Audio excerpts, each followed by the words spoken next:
Okay, we're going to do the countdown. 5, 4, 3, 2.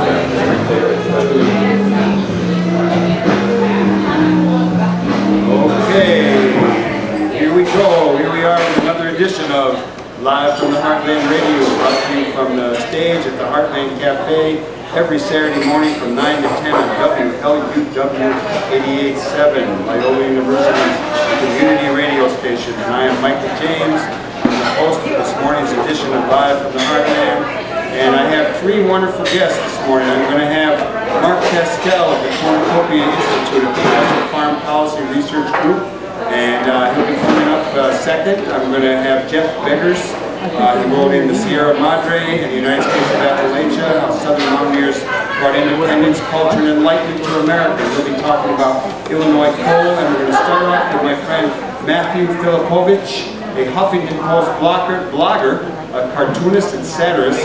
And good morning to you. How's it going? Good, Matthew. It's good to see you again. You were, the first time I ran into you, you were shoving this book in my face, The Nation, Guide to the Nation. And it actually has a very little nice thing on the Heartland Cafe. It mentions the radio show. And then you ended up doing an event, Laughing Out Loud event over at the No Exit. Yeah, we had a... Tell us what that was. It was the Nation Guide to Living Liberally, and what it was a comedy show pretty much celebrating liberalism in Chicago in conjunction with this book, which has all types of... It has pretty much every liberal, not every liberal, but most liberal businesses in different parts of the country. If you're in Omaha, Nebraska, and you want to know where can I find liberals in Omaha, Nebraska, this is where you look. And again, it has like No Exit, it has the Heartland, it lists all the great things that you have going on in Rogers Park. And so we had a really fun time with some liberal comics and some great speakers. It was really good. So liberal is an okay word now. I mean, even back in the, coming out of the 60s and the 70s, when we were much more antagonistic to the powers that be, liberals were the sellouts, but we call ourselves radicals and other names. But now liberal is like progressive. It is. The right tended to demonize the word in the 80s, and which made it okay for us. Exactly, and now, definitely, I'm one of the persons who definitely thinks we should be taking it back and be proud of it, and not to fight against it and say, oh, I'm a liberal, like it's a dirty word. It's a great word. It means, we're progressive. We want the world to be better. It's something we should be proud of. I think that's good. And it was always hard to kind of explain to good thinking and well-meaning people that they were on the wrong side because they called themselves liberals. And so that's a little bit of distorted old-time history. Now you work for the Huffington Post, and it's taken me a long time to get to the Huffington Post because I remember this woman named Huffington, and I remember she was married to a conservative guy who was running for office in California. So I didn't pay a lot of attention to her. The next thing I know, all of these people I know are writing for the Huffington Post. What's crazy is like Ariana, like a lot of sort of moderate people, had an epiphany with George W. Bush. A lot of us, not us, I was always liberal, but a lot of people who were middle of the road when George W. Bush happened, the Bush presidency happened. It forced them to examine republicanism, conservatism, and they realized the inherent flaws in what they're trying to do. And so then Ariana launched the Huffington Post. It has hundreds of bloggers. I work for my animation for this website, headsup.tv. Headsup.tv. Yeah, it's a 30-second political animations, which also air on Huffington Post and lots of other different. Well, she certainly came out not just liberal; she was to the left end of it. Yeah, it's been a great course. She must have had some dough.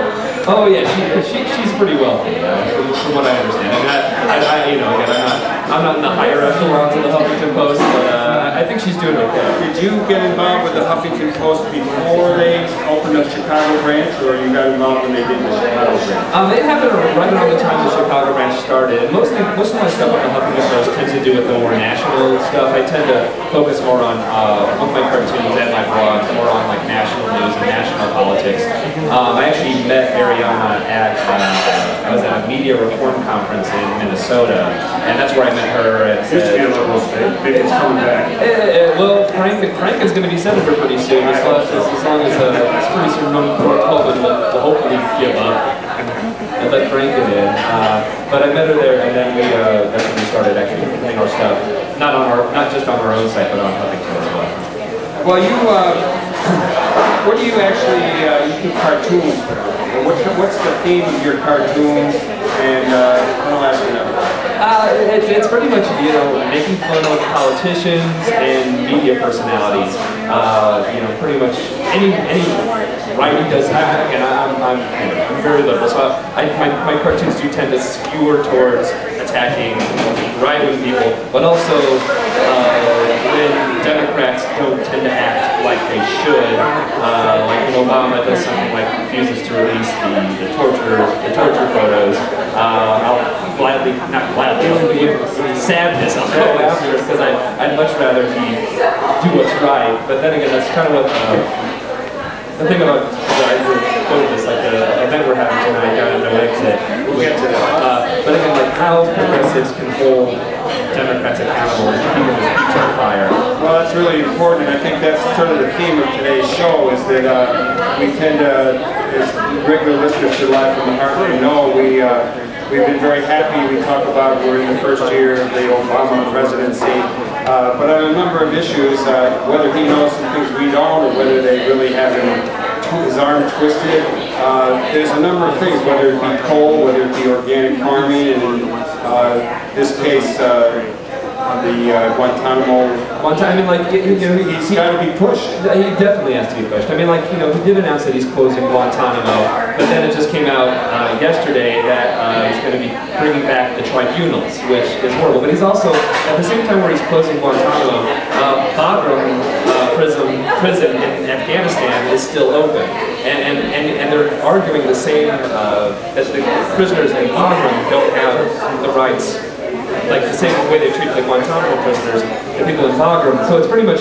just because it's not in Cuba and it's in Afghanistan, it doesn't make it any less wrong what we're doing there. Then obviously, you know, stuff with the not prosecuting for torture, Larry Summers and Tim Geithner. Okay, we got we got plenty of cartoons. Yeah, I think that the laughing community, the comics were a little out of joint about how they were going to deal with Obama. But obviously, he is the president of the United States, and there's going to be a lot of material to push it.